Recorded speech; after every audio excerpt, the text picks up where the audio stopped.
Hi students, welcome to the video on Management Accounting Ratio Analysis. In the previous video, we have already discussed the definition of ratio analysis and its usefulness and various methods of calculation of ratio analysis. So in this video we will have a clear discussion about liquidity ratios only. So liquidity ratios indicate a firm's ability to meet its maturing short-term obligations, that is short-term paying capacity of the concern. In order to forecast the efficiency with which the liquidity resources have been employed in the firm, we have to analyze return on investment, creditor turnover, inventory turnover ratio also. Under liquidity ratios, we will consider one, current ratio, second, liquidity ratio, exit test ratio or quick ratio, third is absolute liquid ratio or cash ratio. So current ratio, it is quick measurement of liquidity of a firm. It represents margin of safety and cushion available to the creditors and other current liabilities. Then we should know what is the limitations of these ratios. First is, it measures only the quantity, not quality of current assets. Then it also suffers from window dressing. Means manipulation of accounts so as to present the financial statements in a way to show better position than actual. For example, asset is overstated and liability is understated. Then under window dressing, there is overvaluation of closing stock.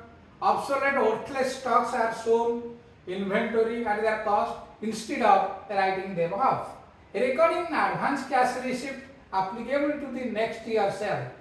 Then postponing cash payments, inadequate provision for bad and doubtful debts, switching to different methods of depreciation, then treating a short-term obligation as a long-term liability, omission of liability for goods purchased. There are various ways of manipulating the ratio submitted by the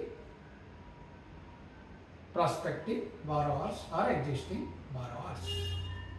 Then we will have a clear discussion about what are the current assets. Under current assets, first comes short-term investments in shares, mutual fund, government security, investment in partnership firm. Then inventories, including stock of raw material, work in progress, finished goods, stores and spares, loose tools and goods in transit also. Then third, trade receivable, including bills receivable, sundry debtor, less provision for doubtful debt. Then cash and cash equivalent such as balance with the bank, checks, drafts in hand, cash on hand, etc. Then short-term loans and advances. Then other current assets such as prepaid expenses, interest accrued on investment, advance tax, etc. Then under current liability is short-term borrowing, including loans repayable on demand, bank overdraft or cash credit, loans from other parties, deposit, other loans and advances. Then trade payable, including both sundry creditor and bills payable. Then other current liability such as current maturity of long-term debt, interest accrued and due on borrowing, then unpaid dividend. Then certain provisions such as provision for tax, provision for employees benefit due within 12 months, etc. In current ratio, the formula is current asset by current liability. What are the assets we have shown here? It will be on the numerator, and what are the liabilities shown under here? It will come under denominator, that is current asset by current liability. As a rule of thumb, it should be 2:1. But as a convention, the minimum of 2 to 1, that is 2 to 1, that is in between 2 and 1, is referred to as a banker's rule of thumb. It should not be blindly followed on interpretation. So, because we already told it measures only the quantity, not quality of foreign assets. Then under liquid ratio or acid test ratio or quick ratio, we will exclude inventories and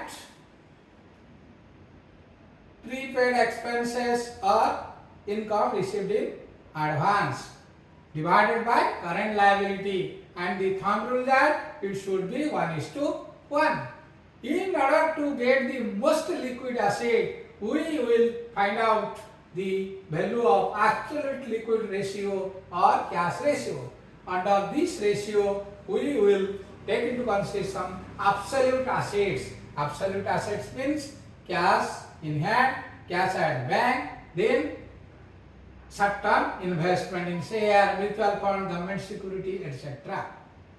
divided by current liability, and the rule of thumb is it should be 0.5:1. That means the current liability should be twice of that absolute liquid assets. Thank you all for watching this video. In the next video, we will solve some problems relating to this liquidity ratio.